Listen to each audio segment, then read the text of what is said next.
Assalamualaikum warahmatullahi wabarakatuh. Satu lagi isu yang sedang bermain di arena politik negara kita ataupun yang sedang dimainkan oleh pihak yang memang nak condemnkan kerajaan paduan ialah isu kegagalan timbalan Menteri Pendidikan Lim Hui Ying untuk menjawab soalan di sidang Dewan Rakyat semalam. Tuan-tuan, sudah menjadi amalan biasa bahawa sesi pertanyaan sama ada di DUN ataupun di Parlimen itu diadakan dalam sesi pertanyaan lisan dijalankan dalam masa yang telah ditetapkan, dan kita mendapat maklumat bahawa sesi pertanyaan lisan itu bermula daripada pukul 10 sehingga 11.30 sejam setengah setiap hari. Dan apa yang dimaklumkan ialah ketika timbalan speaker memberikan laluan kepada pertanyaan untuk Kementerian Pendidikan, di mana soalan yang ditujukan oleh ahli Parlimen Bacok, masa telah pun tamat, itu sudah pun 11.35 pagi. Jadi mengikut laporannya, maka timbalan Menteri Pendidikan sudah merasakan bahawa aturan untuk dia menjawab soalan itu sudah pun tamat. Jadi dia tidak bersedia untuk menjawab soalan tersebut. Itu yang dimaklumkan oleh Hannah Yeoh, itu Menteri KBS. Mengikut pengalaman saya di DUN, sememangnya setiap ESCO itu telah pun disediakan jawapan-jawapan tentang soalan yang berkaitan. Begitu juga saya kira di Parlimen pun sama, di mana ahli Parlimen mereka telah mengajukan soalan itu lebih awal. Mengikut peraturannya 10 hari sebelum sidang itu soalan itu telah pun diajukan, dan sudah tentu pegawai-pegawai telah pun menyediakan jawapan-jawapannya.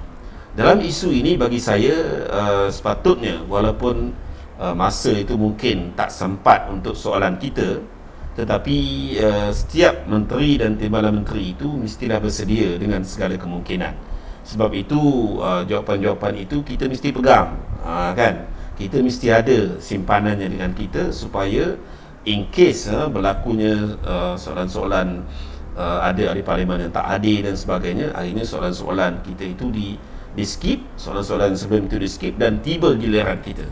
Itu sebab bagi saya menteri dan timbalan menteri kena bersedia dengan segala jawapan, skrip jawapannya kalau tak mampu nak menjawab secara spontan. Dan itu memang menjadi amalan. Itu skrip jawapan itu telah pun disediakan. Jadi saya tidak faham ataupun tidak tahu mengapa timbalan Menteri Pendidikan tidak ada skrip jawapan itu, sedangkan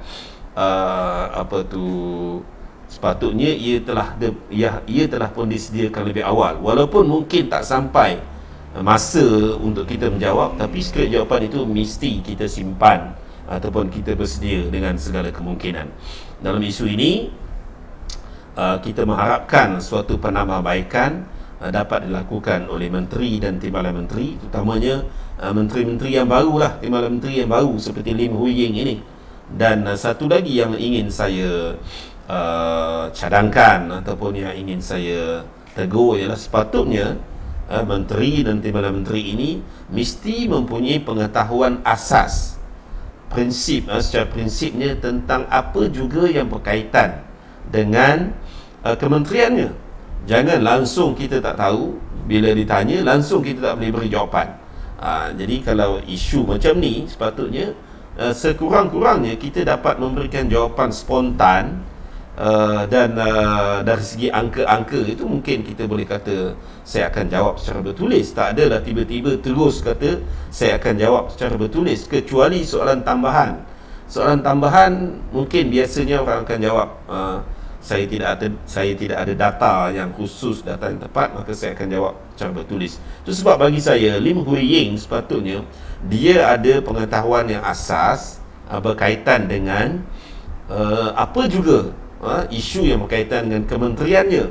Itulah tugas kita sebagai menteri ataupun ESCO di peringkat negeri. Sekurang-kurangnya kita ada pengetahuan asas. Orang tanya pasal makanan asas lah, bantuan apa-apa juga, kita boleh menjawabnya secara spontan Okey, cuma mungkin dari segi angka-angka itu mungkinlah kita tak boleh bagi sebab kita tak boleh hafal, kita tak boleh ingat. Tetapi secara asasnya apa juga yang berkaitan dengan prinsip, program, dasar dan sebagainya mesti ada dalam kepala kita.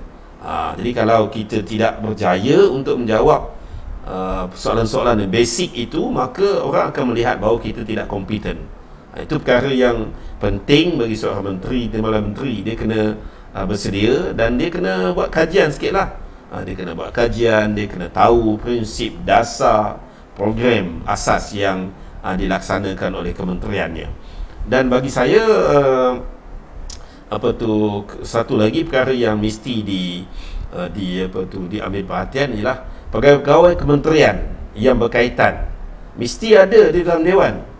Kan, pegawai-pegawai kementerian yang berkaitan mesti ada di dalam dewan, supaya bila ada soalan-soalan yang berkaitan, secara spontan mereka boleh memberikan jawapan kepada menteri atau timbalan menteri.